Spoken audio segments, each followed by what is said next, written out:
Hello guys, I am Ashish. This is my friend Kuljinder, and today we are going to discuss last week tips which are important for GATE civil paper. So we are going to discuss the tips and do's and don'ts which are going to increase your marks in a final paper. तो शुरू करते हैं. So my first question is to my friend Kuljinder is कि आपका क्या view point है इसके related कि हमें लास्ट 1 वीक में किस पे ज्यादा ध्यान देना चाहिए, रिवीजन पे ज्यादा ध्यान देना चाहिए कि पेपर पे, मॉक टेस्ट पे ज्यादा ध्यान देना चाहिए, हमारी स्ट्रेटेजी क्या होनी चाहिए? अभी जैसे लास्ट वीक की अगर हम बात करें तो टेस्ट ठीक है, जितने आपने दे दिए मेरे अकॉर्डिंग उतने इनफ है। अभी जितने 7 डेज का टाइम है उसमें मेजर फोकस होना चाहिए कि आपने जितना पढ़ा है इन द नोट्स, टेस्ट जितने दिए उसमें टेस्ट में कुछ आपके क्वेश्चंस गलत जाएंगे या फिर कुछ फॉर्मूलाज और कुछ की एरियाज है जिसमें आपको रिवीजन की रिक्वायरमेंट है, तो उनमें फोकस करना ज़्यादा बेटर रहेगा रादर देन कि कोई नया सब्जेक्ट हम उठा लें या फिर कोई नया टॉपिक।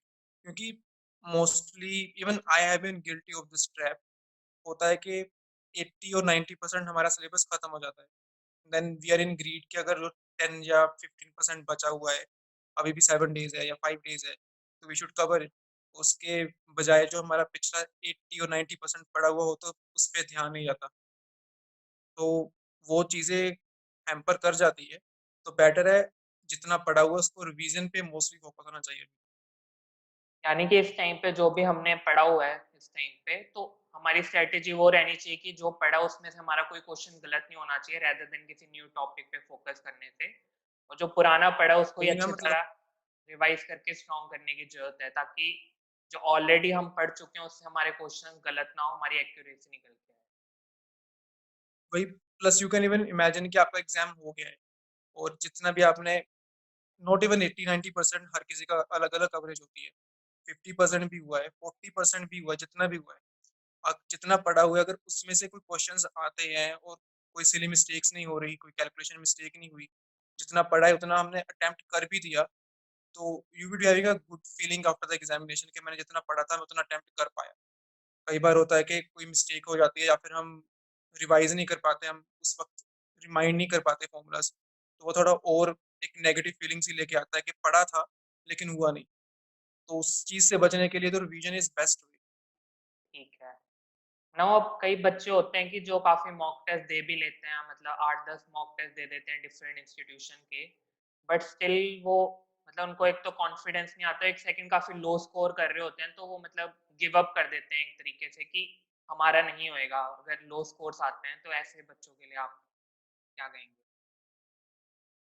सी वो फीलिंग्स तो चलो नेगेटिव आ ही जाती है जब मार्क्स और परफॉर्मेंस कम दिखती है, एग्जाम में टेस्ट में मार्क्स नहीं आते। लेकिन उस चीज से चलो, इवन मेरे साथ भी ऐसा हुआ है कि मेरे समटाइम्स एग्जाम से जस्ट पहले कोई पेपर दिया, I have even given some mock test before 3 और 4 डेज। तो उससे क्या होता था कि एक ओवरऑल व्यू हमारा बन जाता है कि हमने इतना पढ़ा था लेकिन हमारा ये आउटपुट आ रहा है। तो एग्जाम पेपर जो रियल में होगा, that is different than what we are giving in test series. Definitely चलो, लेवल आर सेम, थोड़ा पता चल जाता है लेकिन फिर भी कुछ वे डिफरेंट तो रहता ही है। तो वो चीज उस पर नेगेटिव इम्पैक्ट डालती है, और उसको you can just avoid it. जितना पढ़ा हुआ है, जस्ट जितना भी पढ़ा हुआ है, 50, 60, 70, नो मैटर वट, बस आप उसको रिवाइज कर लो, दैट्स मोर देन सफिशिएंट। ठीक है। इवन मेरे भी और भी बाकी फ्रेंड्स हैं, उन्होंने भी मतलब कई बार ऐसा हुआ है कि उनके काफी लो मार्क्स रहे हैं, 40 मार्क्स भी रहे हैं, 50-60, बट जो फाइनल गेट पेपर है वो मार्क्स रिप्रेजेंट नहीं करता है। वो जस्ट आपकी प्रैक्टिस के लिए कि आप पेपर को अटेम्प्ट कैसे कर रहे हो, एक आपकी स्ट्रेटेजी बन जाती है कि किसको आपने पहले अटेम्प्ट करना है, एक टाइम मैनेजमेंट कर पाते हो, और आप सब्जेक्ट्स के बीच में स्विच कर पाते हो कि एक सब्जेक्ट का क्वेश्चन आया तब सेकंड सब्जेक्ट का क्वेश्चन है, तो आपका माइंड चल रहा है कि नहीं। ये सब चीजें सिखाने के लिए हमारा मॉक टेस्ट होता है, बट उसका जो फाइनल स्कोर है उससे हमें ज्यादा हैम्पर नहीं होना है, उसको ज्यादा हमने दिल पे नहीं लेना है। उसको हमने अपना जो फाइनल गेट पेपर है वहां पे हमारी स्ट्रेटेजी होनी चाहिए कि अपना बेस्ट दें, वो बस आपकी प्रैक्टिस के लिए, और जो नए नए क्वेश्चन हैं उनको देखने के लिए कि आप उसको अच्छी तरह प्रैक्टिस कर लो, जो क्योंकि सारे टाइप ऑफ क्वेश्चन आप अपनी क्लास में या अपने स्टडी के टाइम पे कवर नहीं कर सकते हो, तो कुछ नए टाइप के क्वेश्चन मिलेंगे, उसको आप आराम से प्रैक्टिस कर लो, या और कुछ रिवाइज कर लो, तो उन सब चीज़ों के लिए जस्ट फॉर प्रैक्टिस होता है, उसको ज़्यादा फाइनल रिजल्ट की तरह हमें नहीं मानना है। डेफिनेटली। और प्लस अभी है कि कुछ स्टूडेंट्स ने कुछ अपने टॉपिक्स खत्म कर लिए होंगे, या फिर कुछ ने कंप्लीट टेस्ट सीरीज दे दी होगी, कुछ ने कुछ ही टेस्ट अटेम्प्ट किए होंगे। लेकिन हमने जितना भी इस मोमेंट पे किया हुआ है, जितना भी किया हुआ है, उसको उसको अगर हम इकट्ठा कर ले, उसको एक बार रिवाइज कर ले, तो वो डेफिनेटली परफॉर्मेंस बहुत इंक्रीज करता है। और इवन गेट में तो एक एक नंबर से रैंक का बहुत ज्यादा डिफरेंस आता है। तो नॉट इवन पीएसयू, समटाइम्स वो रैंक इंप्रूवमेंट स्टेट एग्जामिनेशन में भी हेल्प कर देती है। तो बहुत सारी अपॉर्चुनिटीज और अच्छी आती है। तो इन अ वे अभी our focus should be how to perform better in the GATE examination with what we have already. अगर उल्टा और डालने की कोशिश करेंगे ना ग्रीड के, चलो ये भी कवर कर लेते हैं, ये भी कवर कर लेते हैं, तो वो हैफेजार्ड मैनर्स में कुछ अचीव तो हो पाएगा नहीं, उल्टा जो किया हुआ है उसी पे नेगेटिव असर आएगा। तो बेस्ट, और in a short way, best thing that we can do is just revision. जितना भी है नोट्स रिवाइज कर लो, टेस्ट के जो आपने बुक मार्क्स किए होंगे, क्वेश्चंस गलतियां होगी उनको रिवाइज कर लो। Just do multiple revision of different subjects. ठीक है। और इससे साथ एक और पॉइंट मैं ऐड करना चाहूँगा कि अब ऐसा कुछ गारंटी नहीं होता, या मतलब ऐसे पहले से कुछ माइंड में रखना नहीं होता है कि जैसे मेरे को 10 ही टेस्ट ही देने हैं, मॉक टेस्ट या 12 फुल लेंथ ही देने हैं। आपको मतलब एक पॉजिटिव फीलिंग के साथ किसी भी चीज़ को एंड करना होता है। तो मान लीजिए कि आपका 5वाँ, छठा कोई टेस्ट दे रहे हो, आप उसमें आपके बहुत अच्छे स्कोर्स आ गए, तो आप पॉजिटिव फील कर रहे हो। तो आप उसी टाइम पे अपने जो फुल लेंथ टेस्ट है उसको एंड कर दो, वहीं पे खत्म कर दो, फिर आप अपना रिवाइज कर लो आगे जो-जो सब्जेक्ट्स हैं। क्योंकि अगर आप पॉजिटिव नोट पे किसी भी चीज़ को एंड करोगे तो फाइनल गेट एग्ज़ाम में भी जाके आपको वो पॉजिटिव फीलिंग ही रहेगी। ऐसा नहीं कि आप गेट का एग्ज़ाम है, कल आप 1-2 दिन पहले टेस्ट दे रहे हो, उसमें कम आ गए, तो फिर आप लो फील करोगे और वो आपकी परफॉर्मेंस को डेफिनेटली हैम्पर करेगा।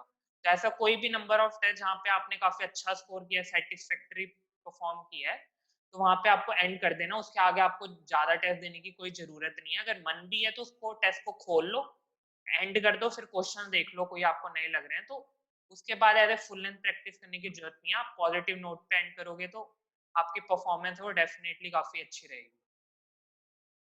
और एक और मैं क्वेश्चन पूछना चाहूँगा कि लास्ट टाइम पे बच्चे काफ़ी ज़्यादा मतलब प्रेशर ले लेते हैं अपने माइंड पे। वो सोचते हैं कि अब मैं कवर कर लूँ, ज़्यादा से ज़्यादा चीज़ें कवर कर लूँ, तो जो अपना स्लीप साइकिल है वो काफ़ी डिस्टर्ब करते हैं। तो इस टाइम पे लास्ट 1 वीक में हमें स्लीप साइकिल कैसा रहना रखना चाहिए? डेफ़िनेटली जो मॉर्निंग सेशन के बच्चे हैं जिन्होंने सुबह जल्दी उठ के पेपर देने जाना है, तो उनका स्लीप साइकिल कैसा रहना चाहिए? मतलब उनको कैसे एडजस्ट करना चाहिए?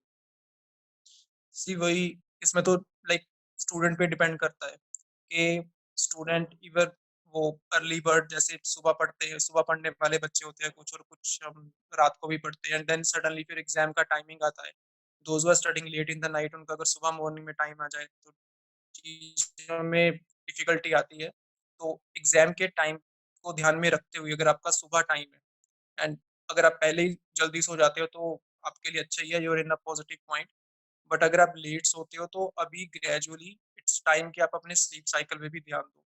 और 7 hours sleep is a must, minimum 7 hours. तो अभी ऐसा नहीं है कि अगर आप 1-2 घंटा स्लीप का कोशिश करोगे कि हम कम सोएंगे and we will giving up efforts in improving our performance, उससे इतना ज़्यादा असर नहीं पड़ेगा।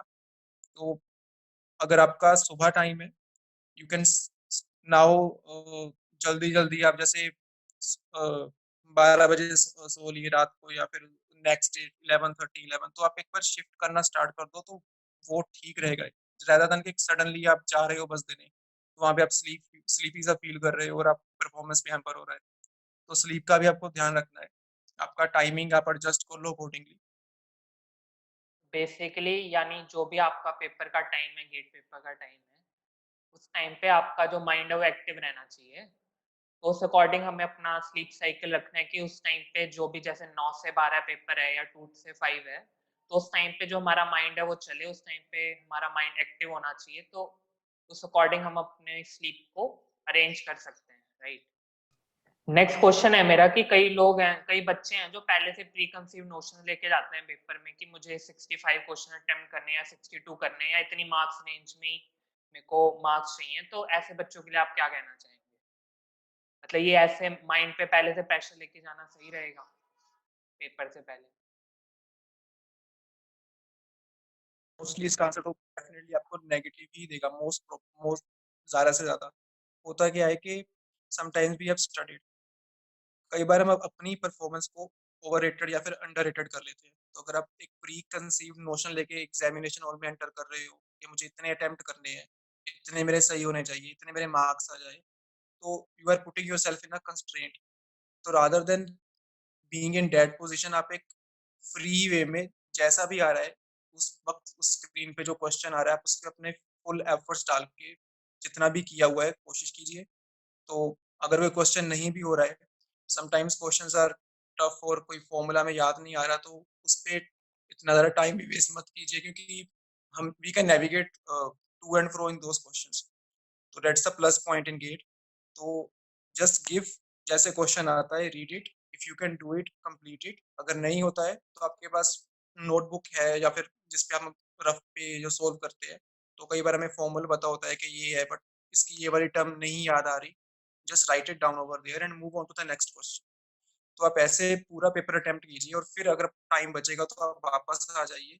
तो एक फिक्स्ड माइंडसेट लेके जाना कि मुझे 60 मार्क्स चाहिए, क्योंकि we see that in different states examination की रिक्वायरमेंट में, क्योंकि हमारे पास होम स्टेट का कोटा लग जाता है तो डेफिनेटली मार्क्स की रिलैक्सेशन होती है, तो कम मार्क्स में भी चल जाता है। लेकिन उसी चीज को ध्यान में रखते हुए अगर आप पूरा अपना पेपर ही ऐसे अटेम्प्ट करोगे तो वो हो सकता है कि आपसे वे बेटर परफॉर्म कर पाओ, लेकिन बिकॉज आपने खुद को इतना अंडररेट कर लिया तो उससे अपनी परफॉर्मेंस पे इम्पैक्ट पड़ता है। तो ये सब माइंड में से निकाल के जितना किया है उसको साथ लेके एग्जामिनेशन हॉल में जाओ और अपना बेस्ट अटेम्प्ट देके आओ, जितना भी आता है। That's it. मैं एक और पॉइंट ऐड करना चाहूँगा कि जो गेट है वो हमारा रिलेटिव परफॉर्मेंस बेस्ड पेपर है। तो किसी अगर पेपर टफ आ रहा है तो उस अकॉर्डिंग कट ऑफ नीचे चली जाएगी और मतलब कम मार्क्स में आपका रैंक ऊपर चला जाएगा, और वही पेपर इजी है तो ज़्यादा मार्क्स में भी आपका रैंक पीछे आएगा। चलिए तो टफ होगा। पहले से माइंड पे लेके जाना कि मेरे को इतने मार्क्स चाहिए तो वो सही नहीं रहेगा, क्योंकि अगर जो टफ है वो पेपर सभी के लिए टफ है, ऐसा नहीं कि आपके लिए टफ है। तो कई बच्चे क्या करने लग जाते हैं कि पहले से थोड़े ज़्यादा मार्क्स लेके गए होते हैं, तो जब टफ पेपर आता है तो वो मतलब तुक्के मारने लग जाते हैं। कोई भी क्वेश्चन उनको नहीं आ रहा है तो उसमें कोई ऑप्शन उनको लग रहा है कि ये हो सकता है तो उसको टिक करेंगे। बट जो गेट है वो ऑल अबाउट एक्यूरेसी है। यहाँ पे ये मैटर नहीं करता आपने कितने ज्यादा क्वेश्चन अटेम्प्ट किए हैं, यहाँ पे ये मैटर कर रहा है कि आप कितने एक्यूरेटली कोई भी क्वेश्चन कर रहे हो। तो आपकी जो फोकस रहना चाहिए वो एक्यूरेसी पे रहना चाहिए, और जो क्वेश्चन आपसे बन रहा है पहली बार में वो वेल एंड गुड है, और कोई क्वेश्चन सोच के बन रहा है वो भी अच्छा है, बट आंसर उसका मैच करना चाहिए। अगर आपका आंसर मैच नहीं कर रहा है, काफी वेग सा आंसर आ रहा है, तो just for attempting more number of question आपको उसका आंसर टिक नहीं करना है। ठीक है। ये जो अभी आपने पॉइंट बोला है कि हमें नहीं पता कि गेट का लेवल क्या आने वाला है, तो अगर आप 60 मार्क्स लेके माइंड में लेके जा रहे हो और पेपर टफ आ रहा है, वो होगा सबके लिए टफ, लेकिन आपको लगेगा कि आपकी परफॉर्मेंस उतनी नहीं जा रही, तो जितनी जानी चाहिए उतनी भी नहीं जाएगी। तो उससे बेटर है कि बिना किसी एक्सपेक्टेशन से पेपर इजी आएगा, पेपर टफ आएगा, कौन से क्वेश्चंस आएंगे, तो ये सारे डाउट्स, सारी चीज़ें अभी मैं कोई और वीडियो देख लूँगा यहाँ पे जिसमें एक्सपेक्टेड क्वेश्चंस मिल रहे हैं, या फिर प्रीवियस ईयर ट्रेंड चेक कर लो कि ऐसे-ऐसे क्वेश्चंस आ रहे हैं। तो इन सब चीज़ों में टाइम वेस्ट करने की बजाय आप जितना भी अभी तक, आप जस्ट इमेजिन कि यू हैव रेड समथिंग, उसको कलेक्ट करना है और जितना भी है उसको बेस्ट वे में एग्जामिनेशन हॉल में दे के आना है। That is the overall aim. तो आप लास्ट वीक में बस अपना फोकस रखो रिवीजन पे। जितना रिवीजन करोगे उतना बेस्ट ही रहेगा। आपकी परफॉर्मेंस अच्छी ही जाएगी उससे। ठीक है। Thank you Kullu for joining us. So together we want all of you students to wish best of luck for your exam. या So बेस्ट विशेस, अच्छे माइंड से पेपर दे के आना। You will do great, trust me. हम सबने मेहनत की हुई होती है, तो just have faith in your hard work. पढ़ लिया है, अब उस पे भरोसा रखो, उसको रिवाइज करो और दे के आ जाओ। अच्छे मार्क्स आएंगे, definitely you will achieve better things in your life. okay, that's it. Thank you.